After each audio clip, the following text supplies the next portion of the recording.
Okay, നമ്മുടെ 16ാമത്തെ ക്വസ്റ്റ്യനിലേക്ക് പോവാണ് മക്കളെ. ക്വസ്റ്റ്യൻ എന്ന് പറയുന്നത് നോക്കൂ, അതായത് പ്രോബബിലിറ്റി. Bag 1 contains 4 balls. ഒരു ബാഗ് 1 എന്തൊക്കെയുണ്ട്, ബാഗ് 2 എന്തൊക്കെയുണ്ട് ഇതൊക്കെ നോക്കിക്കോ.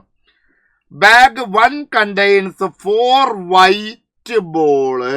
ഇത് ഫസ്റ്റ് ബാഗാണ്, ഇത് second bag.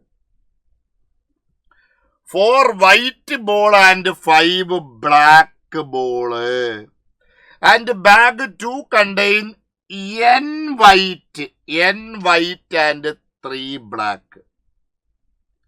Okay, 1 ball is randomly from a bag 1 and transferred to bag 2. ഒരു ബാഗ് 1ൽ നിന്ന് ഒരു ബോൾ എടുക്കുന്നു, ആ ബോള് ബാഗ് 2വിലേക്ക് ട്രാൻസ്ഫർ ചെയ്യുന്നു. A ball is then drawn randomly from bag 2. അതിനുശേഷം ബാഗ് 2വിൽ നിന്ന് നമ്മൾ എന്ത് ചെയ്യുന്നു, ഒരു ബോൾ എടുക്കുന്നു. അത് വൈറ്റ് ആകാനുള്ള പ്രോബബിലിറ്റി 29/45 ആണെങ്കിൽ ആ n എത്രയാണെന്നാണ് ക്വസ്റ്റ്യൻ. ഓക്കെ, അപ്പൊ നമ്മൾ പ്രോബബിലിറ്റി ചെക്ക് ചെയ്യാണ്. എന്ത് പ്രോബബിലിറ്റിയാണ് എടുക്കുന്നത്? ബാഗ് 2വിൽ നിന്ന് വൈറ്റ് ബോൾ, അതായിരിക്കണം നമ്മളെ റിസൾട്ട്. ബാഗ് 2വിൽ നിന്ന് വൈറ്റ് ബോൾ. ഓക്കെ, ബാഗ് 2വിൽ നിന്ന് വൈറ്റ് വരാനുള്ള പ്രോബബിലിറ്റിയാണ് 29/45. ഇതാണ് ബാഗ് 2 കേട്ടോ. ശരി, ആദ്യം നമ്മൾ എന്താ ചെയ്യുന്നത്? വായിച്ചു നോക്കൂ, ക്വസ്റ്റ്യൻ വായിച്ചു നോക്കൂ. 1 ball is randomly from the bag.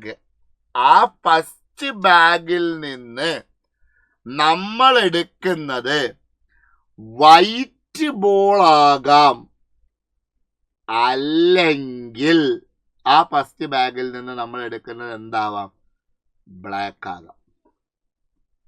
ശ്രദ്ധിക്കുക, അത് ഏതിന്റെ ആ ഫസ്റ്റ് ബാഗ് അല്ല നമ്മൾ നോക്കേണ്ടത്, ബാഗ് 2വിൽ നിന്ന് വൈറ്റ് വരാനുള്ള പ്രോബബിലിറ്റിയാണ്.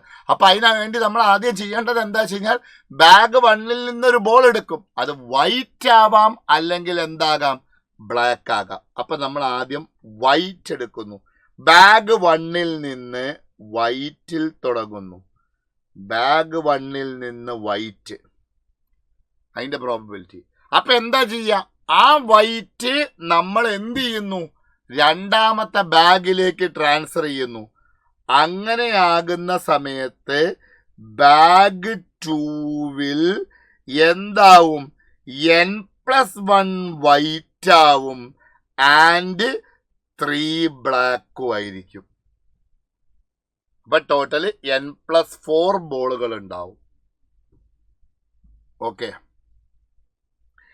ബാഗ് 2വിൽ നിന്ന് ബാഗ് 1ൽ നിന്ന് ബ്ലാക്ക് ആണ് വരുന്നത് എന്നുണ്ടെങ്കിൽ ബാഗ് 2വിലേക്ക് അത് ട്രാൻസ്ഫർ ചെയ്യുന്നതായ സമയത്ത് ബാഗ് 2വിൽ n വൈറ്റ് ആൻഡ് 4 ബ്ലാക്ക് ആയിരിക്കും ഉണ്ടാവുക.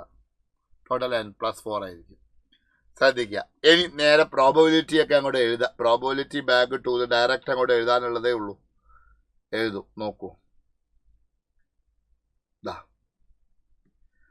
ബാഗ് 1ൽ നിന്ന് വൈറ്റ്, ബാഗ് 1ൽ നിന്ന് വൈറ്റ് വരാനുള്ള പ്രോബബിലിറ്റി എന്ന് പറയുന്നത്, ബാഗ് 1ൽ നിന്ന് വൈറ്റ് ആവാനുള്ള പ്രോബബിലിറ്റി 4/9. ബാഗ് 1ൽ നിന്ന് വൈറ്റ് ആവാനുള്ള പ്രോബബിലിറ്റി 4/9. അങ്ങനെയാണെങ്കിൽ അത് എന്ത് ചെയ്യുന്നു, ബാഗ് 2വിലേക്ക് ട്രാൻസ്ഫർ ചെയ്യുന്നു. ബാഗ് 2വിൽ റിസൾട്ട് വൈറ്റ് ആയിരിക്കണം, അതിന്റെ പ്രോബബിലിറ്റിയാണ് നമ്മൾ എഴുതുന്നത്. അപ്പൊ ബാഗ് 2വിൽ n+1 വൈറ്റ് ആവും, n+4 ടോട്ടൽ ബോളുമാവും.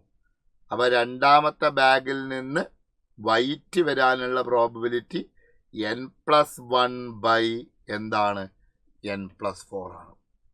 ഓർ അല്ലെ, അങ്ങനെയല്ലെങ്കിൽ ഓർ എന്ന് പറയുമ്പോ എന്താ, അഡീഷൻ ആണ്. ബാഗ് 1ൽ നിന്ന് എന്ത് ബോള്, ബ്ലാക്ക് ബോളാണ് വരുന്നത് എന്നുണ്ടെങ്കിൽ അതിന്റെ പ്രോബബിലിറ്റി 5/9. ആ ബ്ലാക്ക് ബോൾ നമ്മൾ ബാഗ് 2വിലേക്ക് ഇടുന്നു. അപ്പൊ ബാഗ് 2വിൽ ആദ്യം 3 എണ്ണം ഉണ്ട്, ഇതൊന്നും കൂടെ പോകുമ്പോൾ 4 എണ്ണമാകും. പക്ഷെ നമുക്ക് വരേണ്ടത് വൈറ്റിന്റെ പ്രോബബിലിറ്റിയാണ്.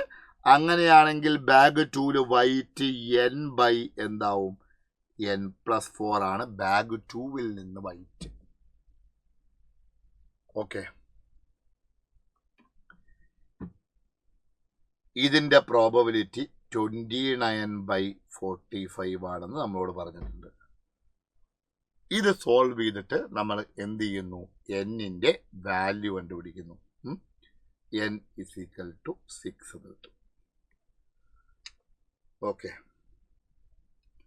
ക്രോസ് മൾട്ടിപ്ലൈ ഒക്കെ ചെയ്ത് ആഡ് ചെയ്യുക. 4 × n+1 4n+4 + 5n = 9 × n+4 cross ചെയ്യുക. 29/45 ആണ് ടോട്ടൽ പ്രോബബിലിറ്റി എന്ന് പറഞ്ഞിട്ടുണ്ട്.